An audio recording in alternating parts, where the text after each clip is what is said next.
Guys, welcome back to my channel political connection में। आज हमारा नेक्स्ट टॉपिक है राष्ट्रीय आत्मनिर्णय कि एक राष्ट्रीय आत्मनिर्णय मतलब सेल्फ डिपेंड बनने के लिए वो कैसे बन सकता है, उसको क्या क्या करना होता है। तो आज हम वो देखते हैं। देखो, हर राष्ट्र का अधिकार है कि उसकी अपनी सरकार हो। अब एक बात हमेशा ध्यान रखना कि अगर कोई राष्ट्र में अपनी सरकार बनाना चाहता है तो उसे सबसे पहले आत्मनिर्णय होना पड़ेगा, मतलब कि सेल्फ डिपेंड होना पड़ेगा अपनी सरकार कायम करने के लिए। कि एक व्यक्ति अगर वहां पे किसी की सरकार बन रही है तो उसको खुद भी तो सेल्फ डिपेंड होना चाहिए, और मतलब कि जो रास्ते के लिए तो सरकार बना रहा है वो रास्ते में क्या हो, सेल्फ डिपेंड हो। कि ये ना हो कि किसी के गुलामी कर रहा हो, तो तब तो सरकार बन नहीं पाएगी।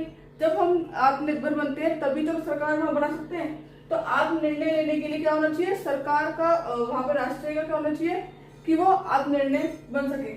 स्वतंत्रता और समानता के आदर्शों की प्राप्ति से विश्व के सभी राष्ट्र स्वतंत्र हो सकते हैं। अगर हम इन दो रूल्स को अपना ले, एक स्वतंत्रता और एक समानता, अगर इनकी प्राप्ति हो जाए तो विश्व के क्या है, सभी राष्ट्र आत्मनिर्णय लेने के लिए बन सकते हैं। वो स्वतंत्र हो जाएंगे तो खुद भी, जैसे अगर स्वतंत्र हो जाएंगे तो फिर तो वो निर्णय ले सकते हैं अपने राष्ट्र के प्रति कि उनके राष्ट्र के प्रति क्या ठीक है क्या गलत है। वो खुद से सोच सकते हैं, समझ सकते हैं कि उनके वो राष्ट्र को विकास करने के लिए उन्हें किस तरीके के निर्णय लेने होंगे। अब जैसे कि हम देखें कि भारत की आजादी से पहले हमारे पास ना स्वतंत्रता थी, ना आजादी थी, ना समानता थी, दोनों में तो कुछ भी नहीं था। तो अब जब अंग्रेज हमें अपना नौकर बना रखा था, उन्होंने हमें अपना गुलाम बना रखा था, तो हमें आजादी तो छीन गई।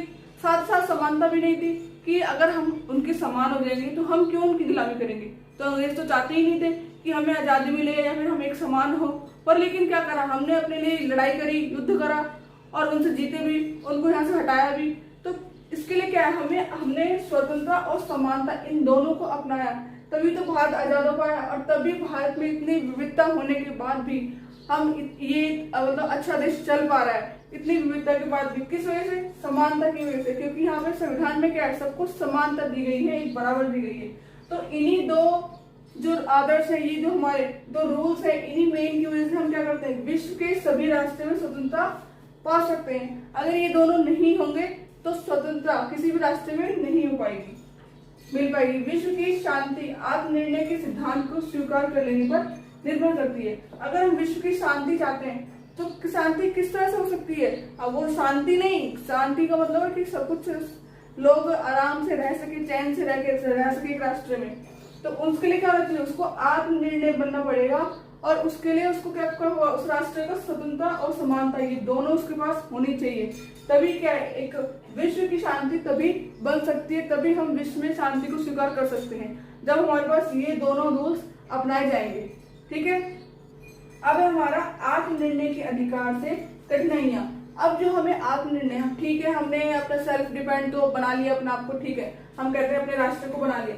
अब उसको अधिकार तो है खुद भी निर्णय लेने का कि क्या निर्णय ले रही है वो राष्ट्र के प्रति। तो उसमें कितनी कठिनाइयां आती है, कितनी मुसीबतें आती है, एक राष्ट्र को कितनी मुसीबतों को झेलना पड़ता है, तो वो हम देखते हैं।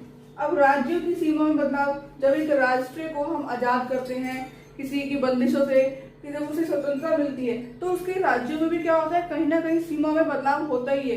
कि एक राज्य से दूसरे राज्य में होता है ना कि जैसे कि यहाँ पे इतना, जैसे मान लीजिए कि कोई इतना था बड़ा सा एरिया, अब उसमें कई सारे क्षेत्र हैं, अब उनको आजादी मिल रही है, इस वाले क्षेत्र को आजादी मिल रही है, तो उसकी कहीं ना कहीं हमें सीमा तय करनी पड़ेगी कि कहाँ से कहाँ तक वो राष्ट्र स्वतंत्र है, कहाँ से कहाँ तक नहीं है। तो क्या है, राज्य की सीमा में बदलाव होता है उसी तरीके से। ऐसे ही है दूसरा, जनसंख्या का विस्थापन।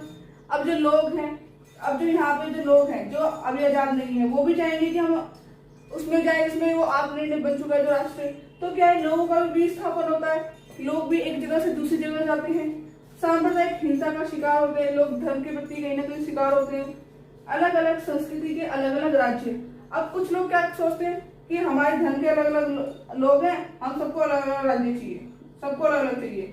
तो अब अलग अलग सबको देने लगेंगे तो ऐसे तो राष्ट्र टूट जाएगा, ऐसे तो कोई बंधेगा नहीं ना एक दूसरे के साथ, ना एक दूसरे के प्रति किसी पे विश्वास रहेगा, सबको अलग अलग कर देंगे। तो इसको ध्यान में रखकर क्या हमें सीमा को बदलना होगा। ऐसे नहीं है कि अब किसी ने कहा कि मेरी संस्कृति अलग है तो मुझे अलग चाहिए, मेरे धर्म अलग है तो मेरे धर्म के लिए अलग राज्य चाहिए। अगर हम सबको ऐसे अलग अलग धर्म और संस्कृति के प्रति जगह बांटने लग जाएंगे तो ऐसे तो पूरा टूट जाएगा राष्ट्र, वो राष्ट्र कहाँ रहेगा। फिर तो सबके अपने अपने कम्युनिटी बन जाएगी, अपने अपने समुदाय बन जाएंगे सबके। तो ये क्या, इसमें दिक्कतें बहुत आएंगी इसमें। तो फिर इसे ध्यान में रखकर हमें सीमाओं को बदलना चाहिए, उसे सोच समझ के बदलना चाहिए कि कौन सा राज्य कहाँ तक और कौन सी सीमा तक ठीक है। ठीक है, अब ये हो गया हमारा आप निर्णय के अधिकार से कठिनाइयां। इसके बाद जो हम नेक्स्ट टॉपिक देख लेते हैं कि नेक्स्ट टॉपिक क्या है। हमारा अगला टॉपिक है आत्मनिर्णय के आंदोलन से कैसे बचे। हम किस तरीके से जो है आत्मनिर्णय के आंदोलन से हम कैसे बच सकते हैं।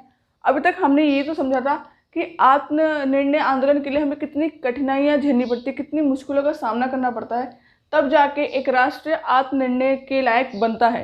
अब हम समझेंगे कि आत्मनिर्णय के आंदोलन से कैसे बचे, कि मतलब ऐसा क्या हो कि जो आंदोलन इन चीज़ों के लिए कम हो। तो सबसे पहले इसमें पॉइंट है कि राज्य कैसे होनी चाहिए, लोकतंत्र और समतामूलक होने चाहिए। कि राज्य में कैसी व्यवस्था होनी चाहिए, एक लोकतांत्रिक व्यवस्था होनी चाहिए, एक समानता वाली होनी चाहिए, कि लोगों को इस तरीके से ना लगे कि सिर्फ सरकार अपनी अपनी चला रही है, अपनी मनमर्जी कर रही है, लोगों की तो कोई सुनवाई नहीं है, लोगों की कोई सुन नहीं रहा है। इस तरीके से नहीं होना चाहिए। व्यवस्था कैसी होनी चाहिए, लोकतांत्रिक व्यवस्था होनी चाहिए, मतलब लोगों द्वारा चलाई जाने वाली शासन। तो इस तरीके से होगी तो क्या होगा, आंदोलन कम होंगे, जो लोगों की सुनवाई होगी, लोगों की परेशानियों की दिक्कत को जो होगा उसका सॉल्यूशन किया जाएगा सरकार द्वारा, तो आंदोलन वैसे ही कम हो जाएंगे। तो क्या है, राज्य कैसा होना चाहिए, लोकतंत्र और समतामूलक। दूसरा है अलग अलग संस्कृति और नस्लीय के लोग देश में एक समान रहें। अब देखो, जब लोकतांत्रिक व्यवस्था रहेगी, समानता रहेगी, तो तभी तो लोग अलग अलग संस्कृति और नस्ल के लोग एक साथ रह पाएंगे। अब किसी को ज़्यादा ऊंचा रख दिया जाए और किसी को कम में कर दिया जाए, तो फिर वो वहाँ पे बराबरी कैसे रह गई, वहाँ पे तो असमानता आ गई। तो ऐसे अलग अलग धर्म के, अलग अलग संस्कृति के लोग साथ में रह ही नहीं पाएंगे। एक दूसरे के प्रति भेदभाव रहेगा, एक दूसरे के प्रति विरोध करने की इच्छा रहेगी कि हम उसके खिलाफ लड़ें। अगर कोई कुछ कह दे थोड़ा सा, तो हम उसका बात का बतंगड़ बना दें। तो लोगों में क्या है, लड़ाई झगड़े की भावना ज़्यादा रहेगी। तो अगर हम उस संस्कृति को, हर तरह की संस्कृति को एक समान रखें और लोकतांत्रिक व्यवस्था के द्वारा उस हर संस्कृति को समझें और हर संस्कृति की जो है अगर कुछ तकलीफ है तो उसको सरकार सॉल्व करे, तो क्या है, उससे आंदोलन होने के चांसेस कम हो जाएंगे।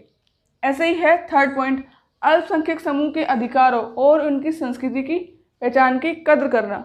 अब जो अल्पसंख्यक समूह हैं उनके अधिकार के बारे में भी सोचना है। ऐसा ना हो कि जो वो अल्पसंख्यक समूह है उनकी या जनसंख्या कम है या कुछ भी है तो उनको उनके अधिकार उनसे छीन लिए जाए या उनके अधिकार उनसे कम कर दिए जाएं, तो ये क्या गलत होगा ये तो। और उनकी संस्कृति की जो कदर ना हो तो ये भी गलत है। कि जब लोकतांत्रिक व्यवस्था में सबको एक समान बोला गया है, सबकी बात सरकार सुनेगी, तो फिर अल्पसंख्यक समूह की भी सुननी चाहिए। तो उनकी क्या है, उनके अधिकारों और उनकी संस्कृति की भी हमें कद्र करनी चाहिए। ठीक है, अब हमारा नेक्स्ट टॉपिक है राष्ट्रवाद और बहुलवाद। अब हमारे देश में और बाकियों में भी ये तय किया गया कि एक संस्कृति, एक राज्य को छोड़कर हमें हर तरह की संस्कृति को अपनाना होगा, हर संस्कृति के बारे में सोचना होगा। ये ना हो कि सिर्फ हम एक ही संस्कृति रखें, एक ही राज्य में बस एक ही संस्कृति के लोग रहें। ऐसा तो नहीं हो सकता ना कि एक राज्य में एक ही तरह के लोग रहेंगे, हो ही नहीं सकता। अगर इस तरीके से होगा तो लोगों में क्या है, कहीं ना कहीं हीन भावना आएगी कि एक ही संस्कृति को यहाँ पे ज़्यादा मान्यता दी जाती है, हर तरह की संस्कृति को मान्यता नहीं दी जाती, तो लोगों में कहीं ना कहीं भेदभाव आता है। तो हमने इस चीज़ को छोड़कर क्या करा, हमने बहुलवाद को अपनाया है। बहुलवाद का क्या मतलब है कि एक राष्ट्र के अंदर बहुत सारी संस्कृति होती हैं, उन संस्कृति के बारे में सोचना ही बहुलवाद कहलाता है। मतलब कि हर तरह की संस्कृति के बारे में सोचना, उन पर विचार करना ही क्या है, बहुलवाद है। अब जैसे कि भारतीय संविधान में भाषाई, धार्मिक एवं सांस्कृतिक अल्पसंख्यकों की सुरक्षा के लिए व्यापक प्रावधान है। अब जो अल्पसंख्यक समूह हैं उनकी संस्कृति के लिए क्या है, या फिर उनकी भाषा, धर्म के लिए क्या है, उन्हें सुरक्षा दी जाती है, सुरक्षा का प्रावधान है। या हम कह सकते हैं कि उन्हें कुछ हद तक आरक्षण दिया जाता है। अब कुछ लोग इससे समझ सकते हैं कि उनको आरक्षण क्यों दिया जा रहा है। हमने अपने समानता वाले चैप्टर में भी पढ़ा था कि आरक्षण क्यों मिलता है, कि जब कोई समूह किसी न किसी वजह से पिछड़ गया होता है या फिर किसी न किसी वजह से वो पीछे रह गया है, जो कि आगे नहीं बढ़ पाया है, तो काफ़ी लोग, अब बाकी लोग तो आगे बढ़ गए हैं, अब जो अल्पसंख्यक समूह है वो पीछे रह गए हैं। तो उनको आरक्षण तब तक मिल रहा है जब तक वो हमारे बराबर ना आ जाए।